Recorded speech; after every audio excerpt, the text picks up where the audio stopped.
Hi friends, কেমন আছো তোমরা সকলেই? আশা করছি সকলে খুব ভালো আছো।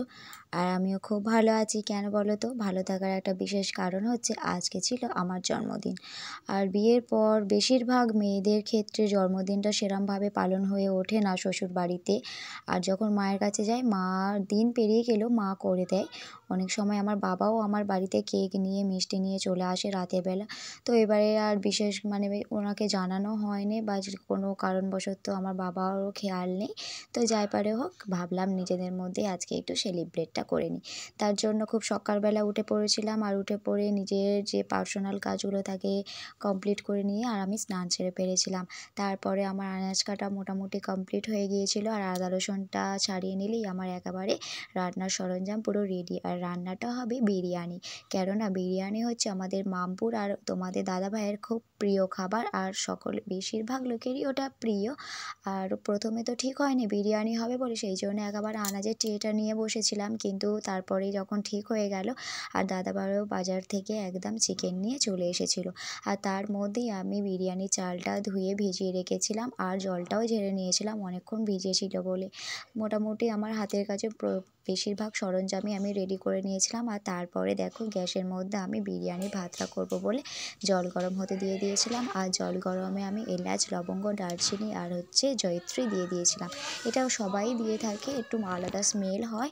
আর তো একাই যেহেতু ভিডিওটা করেছি, তার জন্য আমি রান্নার ভিডিওটা দেখাতে পারিনি, কিন্তু অন্যদিন যদি কেউ থাকে আমি ধরে দিতে বলবো, আর তোমাদের সাথে ভিডিওটা শেয়ার করব। আর বিরিয়ানি আমার মোটামুটি কমপ্লিট হয়ে গিয়েছিলো, আর বিরিয়ানি করতে করতে আরও অনেক কিছু কাজকর্ম আমি করে নিয়েছিলাম।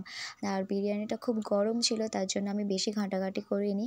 আর অবশেষে তোমাদের দাদাভাই একটা কেক নিয়ে এসেছিলো, আর সেই কেকটা আমি আমার ছেলে, মেয়ে আর দাদাভাই যেহেতু ক্যামেরা ধরেছিল দেখাতে পারলাম না, সবাইয়ের সঙ্গে শেয়ার করে কেটে নিয়েছিলাম।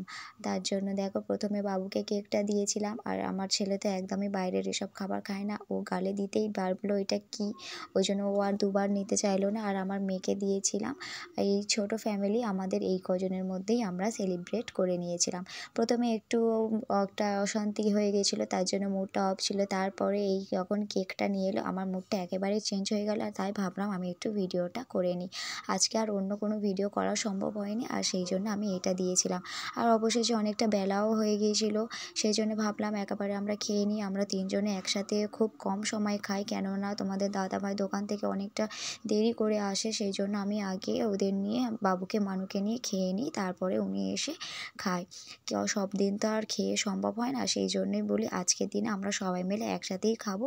সেই জন্যই আর কি আমি 3টে প্লেটে বিরিয়ানিটা সার্ভ করে নিচ্ছিলাম। আর যেহেতু বিরিয়ানিটা গরম ছিল, আর দেখবে বেশিরভাগ সময় খাবার বেশি ঘাঁটাঘাঁটি করলে খারাপ হয়ে যায়, তার জন্য আমি এক সাইড দিয়েই বিরিয়ানিটা কাটিয়ে নিচ্ছিলাম। কিন্তু দোষের মধ্যে মামপুর একটা লেগ পিস পাচ্ছিলাম না আমি, সেই জন্য আমাকে বিরিয়ানিটা এপার ওপার করতে হলো। আর ও তো দেখেই খুব এক্সাইটেড ছিল, ভালো হয়েছে ভালো হয়েছে, দেখা যাক ওকে প্রথমে দেবো, ও খেয়ে কেমন বলে। আসলে আমার মেয়ে বিরিয়ানি দেখাবে অনেক, খাবে অনেক, কিন্তু খাবে একটুখানি, ও বেশি এই চালের ভাত খেতে পারে না। দেখেছো ওর রিয়াকশান, দেখেছো? তারপরে আমি খেয়েছিলাম, নিজের রান্না নিজে কি ভালো বলা যায়? সেই জন্যেই আমি সত্যি কথাই বলছি, রান্নাটা ভালো হয়েছিল, কিন্তু ওই যে সব ভালোর মাঝখানে একটা কিন্তু থাকে, একটু নুনটা কম ছিল। আর রান্নায় দেখবে নুন কম হলে সেই রান্না তবু খাওয়া চলে, কিন্তু নুন বেশি হলে নয়। তো নুনটা কম ছিল, তাও ঠিক আছে, মোটামুটি চলে যাবে। তোমাদের দাদাভাইকে দেখো খুব ভালো করে খাচ্ছিলো। আজকে ভিডিও এই পর্যন্ত। সবাই সুস্থ থেকো, ভালো থেকো, টাটা, বাই বাই।